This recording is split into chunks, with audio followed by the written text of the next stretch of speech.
नमस्कार, NBC news में आप सभी का बहुत बहुत स्वागत है। आज हमारे साथ एक ऐसे शख्सियत मौजूद हैं जो कोई पहचान के मोहताज नहीं है। इनका नाम है गोविंद जी पारीक। और गोविंद जी पारीक की अगर अपन बात करें तो एक कहावत है कि अगर जयपुर में रहना है तो गोविंद जी के आगे झुकना है। तो इसी प्रकार इनका नाम गोविंद जी क्यों पड़ा, ये हम इन्हीं से जानते हैं। सर, हमारे चैनल में आपका बहुत बहुत स्वागत है। धन्यवाद राजकुमार जी। सर, मैं आपसे सबसे पहला क्वेश्चन जो जानना चाहूंगा कि आपका ये जो गोविंद जो नाम है वो किस लिए पड़ा, ये किसने ये नाम चुना आपका? मेरे दादाजी मथुरा प्रसाद जोशी गोविंद जी महाराज के बहुत परम भक्त थे। जी जी। और गांव से जब भी यहाँ आते थे तो गोविंद देव जी के दर्शन किए बिना वो अंजल भी नहीं लेते थे। जी जी। काफी समय पश्चात मेरे 3 महीने होने के बाद में जी वो भगवान से प्रार्थना करते थे जी। कि मेरे पोता हो।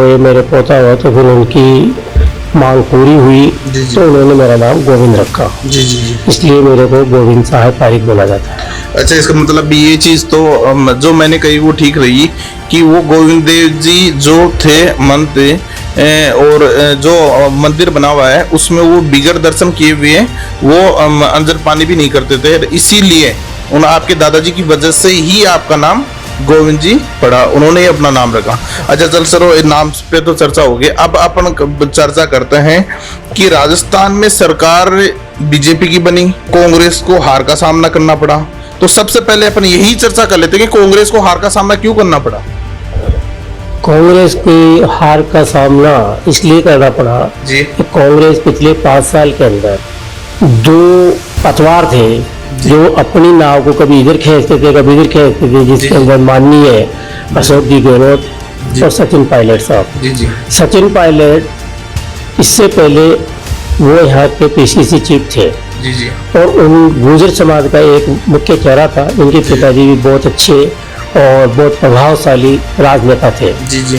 उसके कारण जितने भी राजस्थान के गुर्जर थे या बाहर के गुर्जर थे, जैसे कश्मीर से मान लो आप, हरियाणा से ले लो, इधर जितने भी गुर्जर थे उनका सारा समर्थन सचिन पायलट को एक तरफा था। जी जी। और एक तरफा होने की वजह से पिछली बार कांग्रेस ने भारी बहुमत से विजयश्री प्राप्त करी, लेकिन आपस के मतभेद अशोक जी के और सचिन जी के होने के नाते ये सरकार बड़ी पसापड़ोस में चल रही थी। वो उनको मुख्यमंत्री देखना नहीं चाह रहे थे, ये मुख्यमंत्री की दौड़ में थे। तो इस सरकार का जैसे ध्यान रहना चाहिए आम सरकार में, कैसे काम किया जाए, कैसे इसको चलाया जाए, कैसे इसकी रूपरेखा बनाया जाए, उसके ऊपर मुख्यमंत्री साहब का कोई ध्यान नहीं था। अगर ध्यान उनको था तो सिर्फ इस बात का था कि मैं 5 साल तक इस कुर्सी पर कैसे विराजमान रहूं, और उन्होंने उसमें सफलता प्राप्त करी। ये तो हो गई उनकी सफलता। अच्छा पर सर, मैं आपकी बात को बीच में काटूंगा कि आप कह रहे हो इस बात को लेकर कि ये सिर्फ गहलोत साहब अपनी कुर्सी बचाने के चक्कर में लगे रहे और इसमें ये सफल भी हुए कुर्सी बचाने के चक्कर में।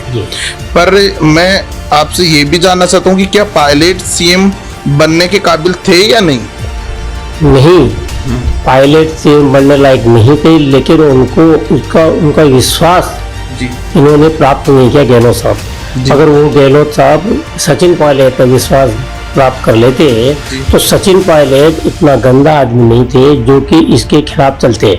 लेकिन अशोक गहलोत की खुद की नीतियां इतनी गंदी है जिसकी वजह से सचिन पायलट को इनको दरकिनार किया। मंच पर जब भी बोलते तो उसका शब्दों का प्रयोग करते, और उसके जितने भी एक उप मुख्यमंत्री उनको बनाया था उसके पावर्स होते उनको भी छीन के रखा। यहाँ तक कि मैं तो यही भी बोलने में मैं हिचकिचाऊंगा कि एक पुलिस के हेड कांस्टेबल को भी अगर सचिन पायलट बोल रहे तो भी उसकी अनसुनी वो करता था। इतना होगा। सर, मैं एक बात और जानना चाहूंगा आपसे जो हमने देखी है, जब जो भी अपने जो नाम सचिन पायलट जी जब पंचायती राज मंत्री थे तो ये अपने ऑफिस में जाया नहीं करते थे। तो जब पंचायती राज डिपार्टमेंट है जिसमें गांव का विकास होता है, एक गरीब वर्ग को या मध्यम वर्ग को सभी को फायदा होता है, एक गांव के अंतिम छोर पे बैठे हुए बंदे को फायदा होता है किसी इंसान को। तो जब पंचायती राज विभाग के ये मिनिस्टर थे तो इन्होंने मतलब अपने कार्यालय में जाना उचित नहीं समझा, तो क्या आपको लगता है कि ये सीएम बन के ये पूरे राजस्थान को देख लेते?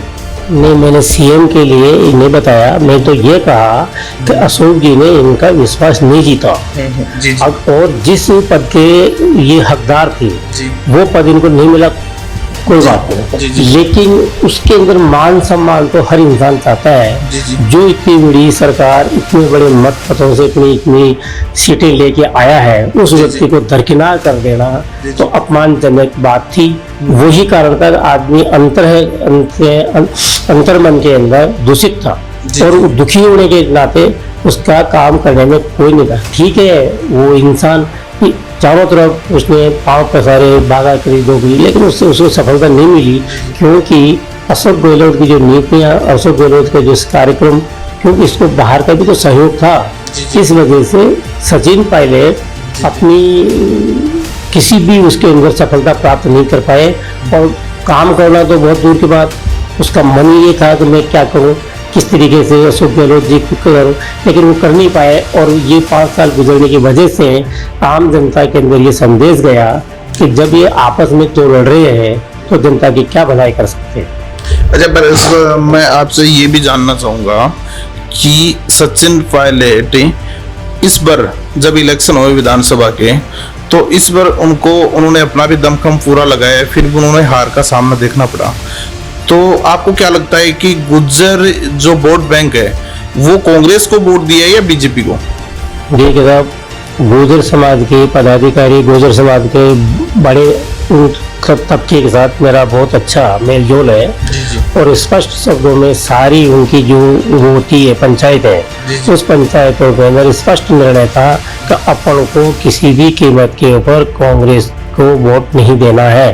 और उन्होंने 75% गुर्जर सक्सेस रहे, सफलता उनको मिली। 25% जो कि घोर कांग्रेसी थे उन्होंने अपने मत कांग्रेस को दिया। 75% अगर एक समाज बाहर हो जाता है तो कम से कम 20 से 30 सीटों के ऊपर इसका प्रभाव पड़ा है। अच्छा सर, ये बात आपने कहा कि अगर पायलट सीएम बन जाता तो हो सकती है कि 20 से 30 सीटें हैं वो कांग्रेस को मिलती। अगर 30 में से 15 सीट तो मिलती, 15 सीट की वजह से ही भारतीय जनता पार्टी की सरकार बन पाई है। तो आपको क्या लगता है कि अगर सीएम होता तो ये इसका सपोर्ट करते हैं कांग्रेस का? अगर अंतिम 2 वर्षों के अंदर भी सचिन पायलट को मुख्यमंत्री के ऊपर पद के ऊपर आश्रित कर देते तो कम से कम ये जो 20 और 25 सीटों का जो नुकसान हुआ है ये नुकसान नहीं होता और पुनः राजस्थान के अंदर कांग्रेस की सरकार बन जाती। अच्छा, सबसे बड़ा कारण है कांग्रेस का हार का कारण है गहलोत, मतलब गहलोत की वजह से कांग्रेस सरकार हारी है। इसका कारण यह है कि सीएम पायलट को बनाना चाहिए था। इसकी नाराजगी गुर्जर समाज में थी। गुर्जर समाज की नाराजगी की वजह से 10 से 15 सीटों का फेर इधर उधर होने की वजह से भारतीय जनता पार्टी को इन्होंने मत दिया और मत देकर इन्होंने भारतीय जनता पार्टी को सरकार बनाई। अच्छा चलो ठीक है सर, सरकार बन गई, सारी चीजें होगी, तो फिर भारतीय जनता पार्टी अभी सीएम का नाम, सीएम का जो फेस है वो अभी तक इन्होंने फाइनल नहीं किया। 6 दिन हो गए, मतलब 6 दिन हो गए, अभी तक भी सीएम का चेहरा घोषित नहीं हुआ। तो इसको लेकर आप क्या कहोगे? बीजेपी की जो सरकार बनी है 115 सीटें आई है जी जी, लेकिन इन्होंने पहले मुख्यमंत्री का चेहरा घोषित नहीं किया। जी जी, उसके पीछे यही था कि 6 आदमी, 7 आदमी, 8 आदमी जो भी जी जी, राष्ट्रीय कार्यकारिणी जो इनकी है उसके अंदर जो पसंदीदा होगा उसको ये मुख्यमंत्री का चेहरा बनाएंगे, उसको मुख्यमंत्री बनाएंगे। लेकिन अब पेच यहाँ फंस रहा है कि 6 आदमी, 7 आदमी को में से अगर 1 या 2 को भी नाराज होते हैं जी जी, जी तो बीजेपी को भी नुकसान उठाना पड़ सकता है। जी जी, जी उसके पीछे है जैसे कि वसुंधरा राजे सिंधिया का अपन सबसे पहले नाम लेते हैं। जी जी, वसुंधरा राजे जिस तरीके की यहाँ की प्रभावशाली नेता है, जिस तरीके उसका प्रशासन में इसमें पकड़ है, अगर देखा जाए तो इन 6 आदमियों के जो नाम लिए जा रहे हैं जो कि आपके मीडिया दिखाया जा रहा है, लेकिन अगर देखा जाए जी तो एक भी व्यक्ति उसके पैरेलल में नहीं है। जी, जी अब बात आ जाती है कि नाम तेरा घोषित क्यों नहीं किया गया। जी, अगर आज किसी भी कीमत पे वसुंधरा राजे का नाम घोषित नहीं करते हैं तो ये गहलोत और सचिन पायलट वाली ही लड़ाई यहाँ पे प्रारंभ हो जाएगी। जी जी अब इसको देखते हुए जी ऊपर की जो राष्ट्रीय कार्यकारिणी है, उस राष्ट्रीय कार्यकारिणी का यही एक कैसे भी इनको आपस में मनाया जाए। जी जी लेकिन सच्चाई ये है कि एक बार मन में ठीस हो जाती है, वो मनाने से भी नहीं मनती है। और अच्छा, परीक्षा में आपकी बात काटना चाहूंगा। अभी एक बात और चली है, वो बात ये है कि जो वसुंधरा राजे के जो लड़के हैं, जो सांसद है दुष्यंत जी, उन्होंने अभी कोई सिक्कर रोड पे कोई रिसोर्ट है, उसमें बाड़ाबंदी की है या नहीं की है, इस बात को लेकर आप क्या कहोगे? रापड़ा राजस्थान रिसोर्ट की जो बात आ रही है, उसके सुरेश चौधरी ने खंडन किया है कि यहाँ पे किसी भी प्रकार के कोई भी विधायक जी जी जिसको कि बाड़ाबंदी के हिसाब से यहाँ नहीं रखा गया। जी और जो एक ललित मीणा करके है, जी जी उस वो व्यक्ति के भी बयान यही आ रहे हैं, वो अपनी स्वेच्छा से वहाँ गए थे। लेकिन अगर हमें किसी को बदनाम करना होता है तो एक छोटा सा भी अगर उसका इशारा मिल जाता है तो वो बड़ा पहाड़ बन जाता है। जी जी जी लेकिन वो बाड़ाबंदी करने का तो सवाल इसलिए नहीं है कि अभी इन्होंने विजय श्री प्राप्त करने के पश्चात एक रात्रि भोज रखा था। रात्रि भोज के अंदर 47 यानी 47 विधायक वहाँ पे एकत्रित हुए थे, जबकि वहाँ पे 68 से 70 विधायक के रात्रि भोज में सम्मिलित होने के लिए उनकी व्यवस्था की गई थी। जब एक कॉल के ऊपर जिस व्यक्ति के पास 50, 60, 70 विधायक आ सकते हैं, वो 4 आदमियों को बाड़ाबंदी करके क्या परिणाम निकालेगी? जी जी जी सर, एक चीज और पूछना चाहूंगा। जनता का कहना है इस बात को लेकर कि एक बार कांग्रेस एक बार बीजेपी, गहलोत और वसुंधरा दोनों का आपस में तालमेल बना हुआ है, दोनों ही भ्रष्ट सरकार है, चाहे कांग्रेस हो या बीजेपी। उसमें चाहे कांग्रेस में गहलोत सीएम और भारतीय जनता पार्टी में वसुंधरा राजे सीएम हो, अगर ये दोनों ही भ्रष्टाचार के प्रति इन दोनों पे अंगुलियां उठती है। किसी में 11 पेपर लीक होते हैं, तो वसुंधरा की सरकार में तो इसमें हो रहे 19 पेपर लीक हो रहे हैं। किसी में ये जो हत्याओं का मामला है, दोनों सरकारों में चला जाता है। जब असामाजिक घटनाएं होती हैं तो ये दोनों सरकारों में चल रही हैं। तो जनता ये चाह रही है कि कोई एक अलग ही चेहरा ऐसा हो, जैसा यूपी में योगी नाथ है, उसकी तरह यहाँ भी कोई एक ऐसा चेहरा हो कि जो राजस्थान को संभाल सके, भ्रष्टाचारियों का निपटारा कर सके और जितने भी ये रिश्वतखोर अधिकारी या नेता वगैरह हैं उनका इलाज करें। तो इस पर लेकर आप क्या कहोगे? तो वो इसमें मेरा ये मानना है, आपने भ्रष्टाचारियों के बारे में पूछा, अशोक गहलोत या वसुंधरा कोई भी सरकार आती है, जी जी मान लिया दोनों ही भ्रष्ट सरकार है, जी जी लेकिन इन पिछले 5 सालों में जी जी जिस तरीके से कांग्रेस में जैसे कि अशोक गहलोत जी और अशोक गहलोत जी के मंत्रिमंडल के सदस्य, जी जी इनका नाम लेना तो उचित नहीं है, लेकिन उन्होंने जिस तरीके का उपद्रव जी मचाया, शायद पहले 25 साल के कार्यकाल में दोनों ही सरकारों में नहीं था, जी जी जो कि अब की बार देखा गया है। जी जी अब आगे मुख्यमंत्री के रेस्ट में अगर मान लो कोई बढ़िया इसकी स्वच्छ छवि है, जी जी जो प्रशासन को संभाल सके, जी जी और फिलहाल ऐसा व्यक्ति ही अब आता है तो राजस्थान की सरकार आराम से सौहार्दपूर्ण वातावरण में चल सकती है। जी जी जी सर, आप कह रहे हो कि गहलोत के कार्यकाल में ऐसा हुआ, तो गहलोत जी ने तो जो चिरंजीवी योजना है, ये कितनी बेस्ट योजना है, 25 लाख रुपए तक का इलाज फ्री। तो ये योजना सही नहीं है? किसी के गरीब के घर पे फूड पैकेट का जो हर अंतिम 100 रुपए बैठा है, गांव के अंतिम 100 रुपए परिवार उसके घर पे पूछ रहा है, क्योंकि ये योजना सही नहीं है। एक गरीब परिवार को अगर इलाज के लिए पैसे मिल रहे हैं, उनके पैसे नहीं लग रहे हैं, उनको इलाज मिल रहा है प्राइवेट हॉस्पिटलों में, जो जिन हॉस्पिटलों में गरीब जा नहीं सकता था, आज चिरंजीवी योजना की वजह से वहां जा रहा है, उसका इलाज फ्री हो रहा है। तो क्या कांग्रेस सरकार ने कुछ काम ही नहीं किया? ऐसे ये काम ही तो है कांग्रेस सरकार का।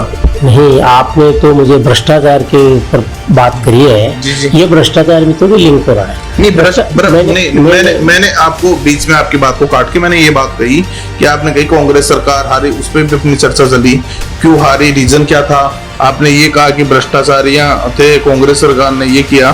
तो मैं उसी बात पे एक बात कर रहा हूँ कि आपने कहा कि अगर कांग्रेस कुछ नहीं की, आपने ये बात भी कही ना कि सीएम की तो सिर्फ अपनी कुर्सी के लिए लगे रहते थे, ये वो सिर्फ कुर्सी बचाने के चक्कर में लगे रहते हैं, और वो उस बात पे सफल भी हुए। तो उन्होंने तो जनता का भला भी तो किया है। 70 सीटें आना मायना रखता है सर। अगर कांग्रेस की 70 सीटें आ रही हैं और वो भी गुर्जर समाज के जो लोग हैं नाराज हैं, उसके बाद भी 70 सीटें आ रही है, तो ये तो भी बहुत बड़ी बात है। पर ये चिरंजीवी योजना लाना, ये इंडिया में कहाँ है सर? 25 लाख रुपए तक का बीमा कौन से स्टेट में फ्री मिल रहा है, बताओ मेरे को। आपकी नजर में कोई एक भी मरीज ऐसा हो जिसको 25 लाख रुपए का इलाज हुआ हो, आप बताइए कि इलाज हो ही रहा है। मैं तो नहीं हो ही रहा है। अगर आप ये कह रहे हो तो फिर आप मतलब कहने का मतलब ये कागजों में हो रहा है? बिल्कुल कागजों में हो रहा है। हाँ, 2 लाख 3 लाख 4 लाख रुपए तक का काम हुआ है। पहले भामाशाह योजना भी होता था, भामाशाह योजना को बदल के ही चिरंजीवी योजना बनाई गई है। मेरा आपके ऊपर मैं पुनः लौट के इस बात कहूँगा कि जब भ्रष्टाचार की बात हो रही है तो उसको पहले पूरा किया जाए है कि आज आम जनता को इन चीज़ों से कोई मतलब नहीं है, लेकिन स्वायत्त शासन मंत्री जिस तरीके के घोटाले हैं, जिस तरीके की अभी कार्यवाही चल रही है, 15-15 इंजीनियर और उसके जो ठेकेदार हैं, जो कहाँ से माल आप ला रहे हो, उखड़ी हुई पाइपों को लाकर आप उनको पुनः दूसरी जगह पे पानी की सप्लाई में काम में लेते हैं, करोड़ों रुपए अरबों रुपए का। तो मैं एक एक चीज क्या गिनाऊंगा जितने भी है, तो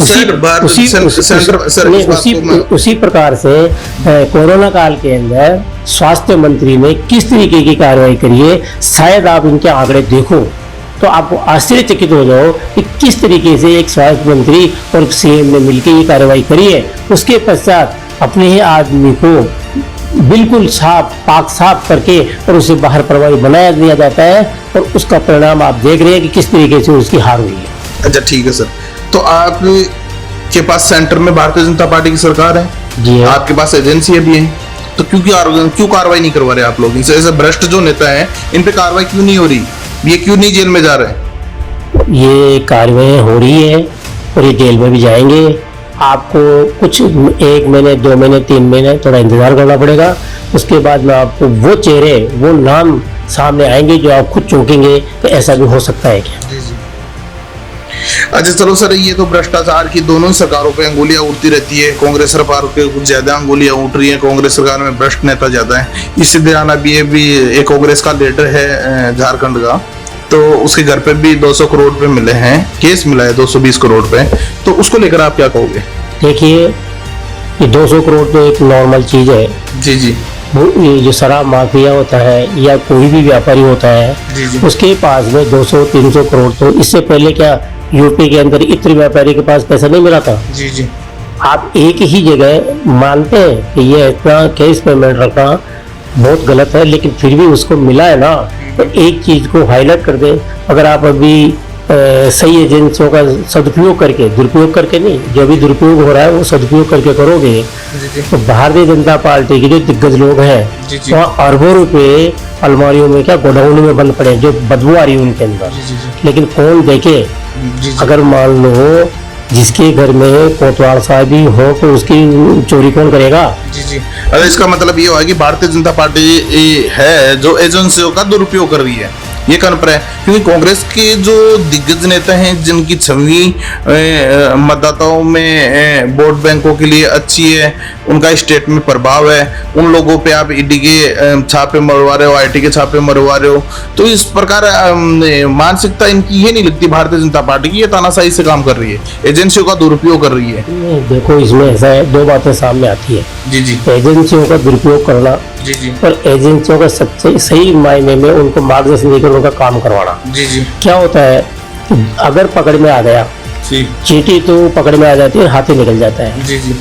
कोई सी भी सरकार हो। जी जी। आज मैं बीजेपी और कांग्रेस की दोनों की न तारीफ कर सकता तो न मैं इतनी बुराई भी नहीं कर सकता, लेकिन सच्चाई ये है कि जिसको जितना पावर मिल जाता है, जिसका वक्त आ जाता है, जिसको जितना चोरी करने का समय मिल जाता है, आज मैं हूँ, अगर मैं किसी अधिकारी पद पे हूँ और मेरे सामने कोई आ रहा है तो मैं भी उस काम को चूकूंगा नहीं।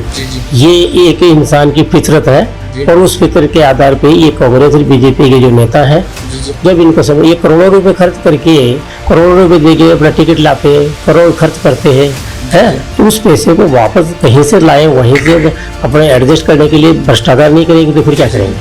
तो सर मैं एक चीज और जानना चाहूंगा कि ये जैसे तानाशाही हो रही है भारतीय जनता पार्टी की कि अपनी एजेंसियों का दुरुपयोग कर रहे हैं, और एक कांग्रेस के विधायक है, उन्होंने भी ये बात कहा है कि एजेंसियों का दुरुपयोग किया जा रहा है। एक व्यापारी है, व्यापारी के पास इतना पैसा हो सकता है, ये कोई बड़ी बात नहीं है। अब उनसे रिपोर्ट मांग रहे हैं, अगर रिपोर्ट अगर वो सही नहीं देते हैं एजेंसी को तो वो गलत हो सकते हैं। उसी पे एक मोदी ने ट्वीट किया है और उसने लिखा है कि देखो कांग्रेस के नेताओं का हाल, कांग्रेस के नेताओं के पास इतना पैसा मिलना, ये मिलना, तो ये चीजें एक पार्टी के लिए शोभा थोड़ी दे रही है कि भाई कैंडिडेट एक था, वो उसके एक के घर पे मिली, तो इस पे पार्टी पे अंगुली उठाना क्या बात है? नहीं, पार्टी पे उंगली उठाना तो नहीं बात है, लेकिन सबसे बड़ी बात ये बताओ आपको कि अगर एक ही व्यक्ति कुछ समय, चंद समय के अंदर जयपुर के अंदर, मैं अगर मान लो भी आपको 2-4 नाम गिनाऊंगा तो आप कुछ महसूस करोगे कि हाँ, इन लोगों के पास में चलने के लिए साइकिल नहीं थी और आज हवाई जहाज भी खरीद सकते हो। ठीक है, तो भ्रष्टाचार के अलावा मेहनत से तो नहीं होती, मेहनत तो सब करते हैं। सुबह से शाम तक एक दिहाड़ी मजदूर होता है, उससे ज्यादा मेहनत सब मेरे ख्याल से कोई करता नहीं होगा। वो उसको 500 रुपये 700 रुपये से मिलते हैं, उसके अंदर वो अपने दोनों टाइम का खाना भी नहीं खा सकता। इसी प्रकार आपको अगर मान लो ध्यान हो तो कल की तारीख में एक मिराज ग्रुप है, मिराज ग्रुप में अपने कुछ भी नहीं था, बिल्कुल, और मिराज ग्रुप वाला अनिल जी पालीवाल है। उन अनिल पालीवाल को मैं वर्षों से इसलिए जानता हूँ कि उनके पार्टनर भी मेरे मिलने वाले हैं। आज उनका पार्टनर ही अरबपति हो गया तो मिराज ग्रुप तो अरबपति होना स्वाभाविक है। और जयपुर के अंदर है, उसकी सब एजेंसी है, उसके पास डीलरशिप है राजस्थान की। उस मिराज ग्रुप के मिराज के प्रोडक्ट के ऊपर उस बंदे ने आज की तारीख में यहाँ पे जयपुर में कम से कम भी 2-4 अरब की संपत्ति इकट्ठी कर रखी है। तो अब जब ईडी या किसी और का ध्यान जाता है, आप मेरे ऊपर ईडी भेजोगे तो मैं भी इशारा करूंगा कि फला आदमी की भी एक बार चेक कर लिया जाए। तो ये प्रतिस्पर्धा के आधार के ऊपर इस प्रकार के कार्यक्रम हो रहे हैं, और जो पकड़ में आ जाता है वो ईडी के लिए कहा जाता है कि साहब इसका दुरुपयोग हो रहा है, नहीं पकड़ में आता है तो जाके शरण में चला जाता है। सिर्फ तो भारतीय जनता पार्टी के भी ऐसे नेता हैं जिनके पास इतना पैसा पड़ा है, तो उन पे कार्रवाई क्यों नहीं होती? अगर मान लो आप देखा जाए 2014 से पहले यूपीए सरकार थी, तब क्या कोई मीडिया का छापा पड़ा ही नहीं है किसी के ऊपर?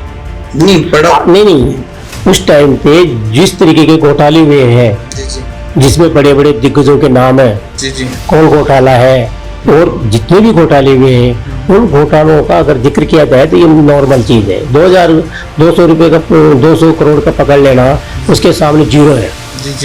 वोट के मुंह में जीरो का हिसाब किताब है।